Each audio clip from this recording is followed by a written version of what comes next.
Hi Patriots, hope you're doing well, and boy are you lucky, because today I have another video of me talking about another game I fell in love with. It's honestly a really good thing that I'm a bachelor, because if I was in a committed relationship, I'd be having a lot of exes at this point. And this new lover I want to talk about today, her name is Devil Spire. Now yes, I know her name is a little ominous, but trust me, deep down inside, she's a lot of fun to play with. No, but for real, Devil Spire is an interesting game for me, and for many reasons. When I bought this game for the Steam Summer Sale, by looking at it, I could tell this game was going to be serious, and the game gave me big Dark Souls vibes. It's dark, it's difficult, and the game will fuck you until you learn to play the game. But that's what really makes me love this game, and I will explain why I love Devil Spire. You know, I really do hate doing this, because every time I explain what a game is I'm talking about, it always makes me feel like I'm treating you like you're dumb and you don't know anything, when I know that more than likely that's not the case. But at the same time, I also do it because I want to add context to the gameplay that you are seeing. But with that being said, Devil Spire is a first-person roguelite that takes on old-school graphic style. And honestly, after playing Halls of Torment, Bolt Gun, and now this, the old-school pixely style has really grown on me and makes me appreciate them even more. Not that I ever disliked them, but I've grown to love them even more. Also, I want to make a correction for my Halls of Torment video. I called the game a roguelike when that's incorrect. Halls of Torment is a roguelite, just like this game, and I want to make that correction here. But the first time you ever start this game, you only have one game mode and 3 difficulties. There's easy, normal, and hard. I know that correlation does not always equal causation, but I swear every time I play this game on hard, I get better gear and am able to make better builds on hard than I am on normal. And granted, even when I first started this game on normal, I fucking sucked really bad and died a lot because I was learning the game. So if you do play this game and decide to give hard a first try, don't be surprised if you still get your shit pushed in, because I still did. But the one game mode you start with is called Ascent. The name is pretty self-explanatory. You start at the bottom, then you move further to the top. But Ascent only has 25 levels until you beat it, and every time you start you get to choose a class and choose your starting stats. There is some very basic character customization, but I never really mess with it because when you die your character's dead forever, so I just personally never really cared to invest how my character looks. Now, maybe it's because I have no clue how to make a good magic build, but in my opinion, I think when it comes to your stats, you should either keep them balanced as the way they are when you start, or start with a melee build. Usually how I do this is that I just take off as much intelligence on my guy, like me, and invest the remaining points on strength and agility and make him an ooga booga bonker. And the class I enjoy the most is the simple start with a melee weapon, shield, and armor. And each class you play starts you off with 100 pieces of gold, which you can use in the shops in the village before you go into the Spire. And usually my strategy for the shops is to buy a new weapon if it fits my budget and just either use that or combine it with the weapon I start with if it's worse than my starter weapon. But once you step into the Spire, the game starts from there and there's no going back. This game has a lot of different types of enemies and has a lot of different types of environments too. And if you're playing Ascent, the level environments change with every 5 levels, and the 4th one being the boss. And each level has chests for you to loot. There are these creepy looking shopkeepers at the end of your level before you move on to the next environment. These boxes that you bonk open.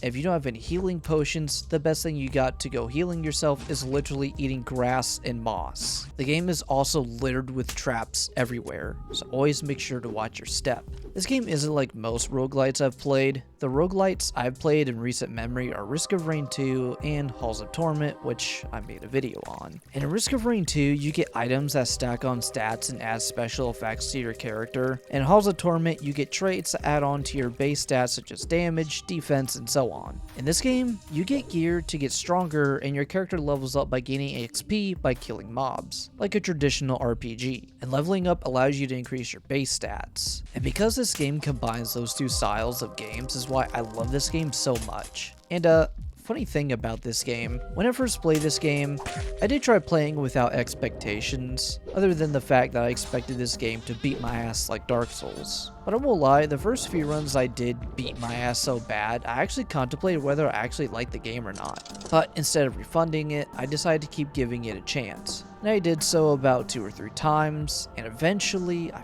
finally had that run that clicked with me. As I said near the beginning, I know correlation does not always equal causation, but I decided to try hard mode for no reason, and I got that build. Until eventually I did some stupid shit that ended that run. But I think the reason I started off on the wrong footing with this game is because I came up playing Halls of Torment, where how progression works in that game had just ingrained the type progression in my mind for this game as well. When obviously that's not what I should have done. Because how progression works in this game isn't just your gear and level progression per session. Every time you travel through the Spire, every enemy you kill earns you souls that you spend at the main menu screen to unlock new difficulties and game modes. As I mentioned earlier, Ascent is the first game mode you start with. Then after that is Descent, which is obviously the opposite of Ascent, except instead of having 25 levels to go up, you get 100 levels to go down.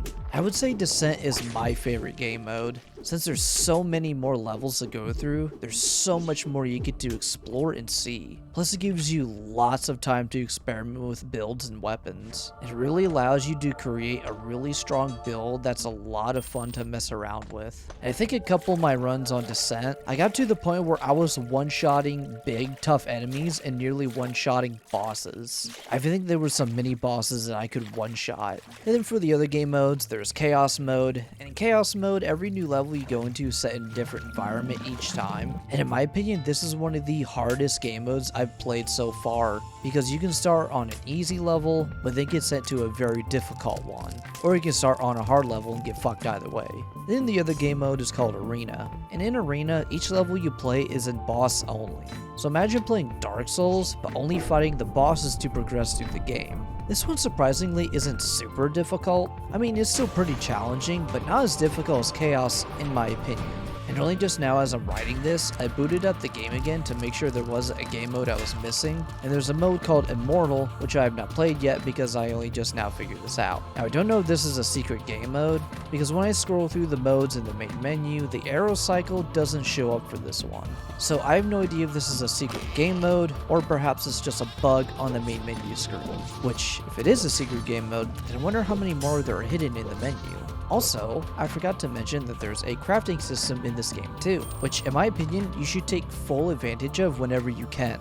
There's tons of different crafting recipes you can make, and thankfully this game doesn't make you learn all these recipes through buying manuals or making you unlock them. They're all available to craft from the start. All you need is the items to make that thing. And these items can range from tools to increase your weapon or armor's durability or damage and increase resist stats, to full bags of gold coins, things to enchant your weapons and armor, and to buff spells and stuff. Learning all the crafting recipes is very vital to your survival. And thankfully this game doesn't make it miserable to try and craft stuff. Each level has different materials you can gather. When you save all those materials, you can combine things together to make those items. And the recipes aren't super complex either, since you can only combine 2 items at once. So after crafting a bunch of items, after a while you will eventually know all the crafting recipes. And with the combine mechanic, you can also combine weapons with other weapons to get most of the durability from that weapon. I'm not sure exactly what the percentage is. I know it's not 100% of the durability, but it's probably around 75-ish if I had to guess.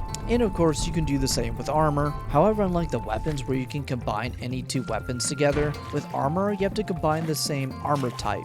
So if you come across a chest piece with some questionable durability, you'll have to wait till you get another chest piece to combine it with that. It also does not matter what type of chest piece it is. You can have a diamond chest piece and combine it with a cotton or fur chest piece. I would also prioritize investing into your weapons more than your armor, because while having good armor is nice, having a functional weapon is more important than having chunky armor, because you can always block with either a shield or your weapon. And speaking of weapons, this game actually has a decent variety of weapons. There's like 4 or so different types of ranged weapons. There's a decent variety of melee weapons too. You got your typical arm sword, there's big battle axes, hammers, and one-handed hatchets. And even though it kinda sucks, but my personal favorite design-wise is the Guts longsword. It was not called that. I call it that because it very much reminds me of Guts' Dragon Slayer sword. And with the armor, you only really have the choice of heavy armor or light armor. But the weapons and armor have a sort of tier system. Rusty weapons and armor being the weakest in terms of their damage and durability, and the highest tier being legendary. Though armor gives you a tier lower than rusty by offering you the mighty rotted armor. But when it comes to the spells in this game, Maybe it's because I don't really know what the good spells are, but I'm not gonna lie, most of the spells in this game are just either downright terrible or just fine. And again, like, maybe it's because I just have no clue how to make a good spell build in this game, because Ooga Booga Bonkers is my favorite way to play this game, but it just feels like this game gives spells the Dark Souls treatment by mostly being doo-doo. Like, for example, there's a spell that allows you to call upon a swarm of rats, but like, at the same time, those rats are going to kill you too. So why would I use that if I can just beat the enemies to death and not lose my precious health to rats? Or why would I call upon the powers of a god for assistance on a level, but permanently get a debuff for it when I could just bonk the enemies to death? The only spells I really ever take are offensive spells like Fireball, the Lightning Spear, and the Magma Breath one isn't too bad either. And some of the defensive spells can come in handy too. Like if you have the healing spell, you can use that if you got no potions or don't feel like eating grass and moss all the time. And I think there's one where you can cast like a stationary bubble that heals you and offers you a little bit of protection. But once you get deeper into your runs, losing health is almost a non-factor, because if you got good armor, that'll be sucking up most of the damage, which then you can snack on grass and moss to heal you. And leveling up fills up your health and mana points, and you usually level up about every other level. And speaking of health and mana, your health and mana are very precious resources early game. If you get fucked up in the very beginning of your runs, you will most likely be having to restart. But at least health is a little bit easier to refill compared to your mana. As I mentioned earlier, trying to make a spell build early game is just not very viable, because even if you invest in intelligence, you still gotta refill your mana bar when you use a spell. And that bar ain't filling up unless you drink some water, mana potions, or level up. And since mana is much harder to refill compared to your health, that's why I always go Ooga Booga Bonkers. But later game, you get opportunities to start to head towards a spell build, because there are cards that can appear in your dungeons that offer you an upgrade in one of your stats and reduce one of the others. So it's a take and give system. Also, this game has a kick mechanic to it, and to be honest, I really have no clue what it's used for. If it's to stun enemies, hitting them already stuns them and cancels their spell cast. And the time from you kicking the enemy and going in for an attack feels way too long, so when I did try kicking, I just ended up getting hit either way. So maybe it's because I'm bad and dumb and have no idea how to use it, or it just really sucks. And the game also has a dodge and parry mechanic, which are extra defensive mechanics you can use to spice up your gameplay. The dodging always throws me off because it's a duck instead of a jump, so I always fuck up my timing on it. There is a ring you can find that does make it a jump, which is cool. As for parrying, I honestly have no idea whether blocking is considered parrying or if there's a difference. And if there is, the game doesn't really do that good of a job giving you a visual cue of when you do parry. But even with that said, the combat in this game is super fun and very rewarding once you get deeper into your runs. So once you get that good gear and you're just cleaving through all those enemies, it always serves as a nice fuck you to those fuckers that keep beating your ass. Real quick, I want to talk about the setting of this game. I absolutely love the art style and setting for this game. Most games that go for a horror aesthetic usually add some type of dark, creepy ambience music playing quietly in the background, but this game doesn't really do that. Once you load into the game, the only sound you get is from your own footsteps and the environment around you, and each environment has its own ambience to it. And since there's a decent bit of levels, you get quite a good variety from all these. And the dead silence of the dungeons, besides your footsteps and the sounds of enemies, really gives you this eerie feeling whenever you move through these dungeons.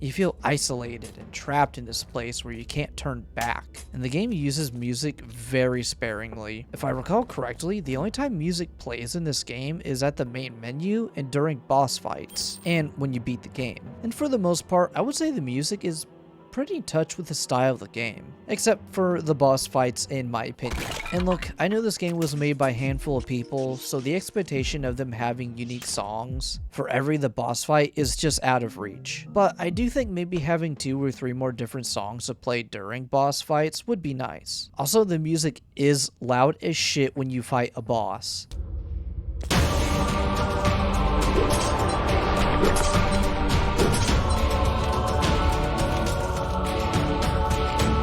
And yes, I know you can turn down the music, but even then, it's still pretty loud on the lower settings. But when I first heard the music in this game, I had a feeling that while the music isn't bad, it definitely had that feel to it as if it were from like a music asset store or something. Well, lo and behold, they use freaking McLeod, I don't remember how to pronounce his name, for the music. That's probably why the music felt so familiar. Which look, don't let that make you think I'm knocking on them for it. McLeod has some of the most iconic music on the internet, so using his music for their game was definitely not a bad choice. With all the hours I've played, I pretty much had no issues with the game. I honestly don't even remember if I encountered a bug in this game. As I said at the beginning, this game was essentially a grower for me. My first few runs were me trying to understand the game because, well, I didn't understand the game. But at the same time, me not understanding the game is also what put me off at first, which by the way is of no fault of the game itself. It was just my misunderstanding of it. In every run I did where I died early in my run, I would turn off the game and think to myself that perhaps maybe this game wasn't for me. But then I would think more, and I eventually told myself that perhaps I need to give the game a try again to really understand it. And this went back and forth about 3 times until, as I said earlier, I finally got that run that clicked with me. And it was that run that really allowed me to explore the game and really learn it. Learning how to time my attacks against the enemy, learning what weapons really work for me, learning what builds I should go for at the start, learning the crafting system to make items that would help me in the dungeons. It all finally clicked.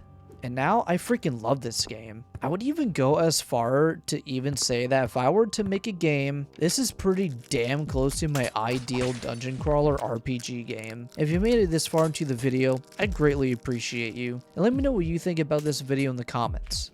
Have you played Devil Spire yet? Do you plan on trying it out after watching this video? Because I highly recommend it. Also, let me know if there are any indie games that you guys think would be worth me checking out. Ever since I started doing these review-like video essays about some of the games I've been enjoying, I want to keep doing it. Because with the AAA landscape kind of sucking right now, I want to add more games to my list and support more of these indie devs. I think these indie devs that make these super niche experiences makes these games feel even more memorable to me than most of the bigger games I've played in a while. I want to do everything I can to show off the talent these people have by making videos about these games and why I enjoy them, to hopefully get you guys to support them as well. Anyway, that's going to do it for this video. If you enjoyed, make sure to subscribe and click the bell button to enable notifications, and make sure to like to help out with the algorithm. And now I shall see you when the next video drops.